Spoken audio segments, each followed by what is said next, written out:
Әрбір ата-ана оқуда жүрген баласының амандығын, оның қандай күйде жүргендігін көзімен көргенді қалайды.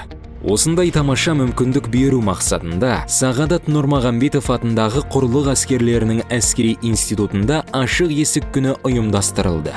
Бірінші курс курсанттары туған туыстарымен кездесіп сағыныштарын басты. 4 ай ішінде кешегі оқушы бүгінгі курсант әскер әлемінің қыр-сырын үйреніп, әскери тәртіпке бой сынап, физикалық тұрғыда біраз машықтанып қалды.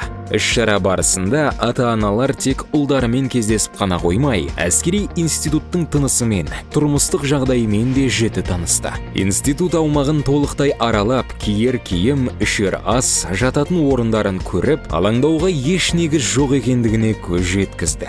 Институт басшылығы ата-аналардың көптен бері мазалап жүрген сұрақтарына жауап беріп сұхбат өткізді. Бүгін міне институтта ашық есік күндері ұйымдастырылыпты. Соған өте көп алғысымызды айтамыз ата-аналардың атынан. Бәрі керемет өтті. Институттың басшысы Ибатуллин Бауыржан Шарифуллаұлына да ерекше алғысымыз шексіз. Бәрімізге бүгін мына территорияда не бар екенін, қандай жағдайда балаларымыз сабақ оқитынын, қандай жағдайда спортпен шұғылданады, әскери дайындық, әскери тактика не екенін біз түсіне бермейміз ғой, соның бәрін көрсетті. Даже тамақ ішетін жерін көрдік, ұйықтайтын төсектеріне шейін көрсетті. Экскурсиямыз керемет сәтті өтті.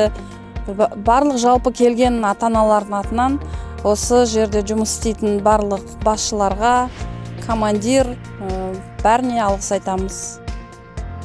Аз ғана уақыт ішінде балаларының есейіп, аса жауапты қызметті шеберлікпен атқарып жүргендігіне куә болған ата-аналар бір марқайды.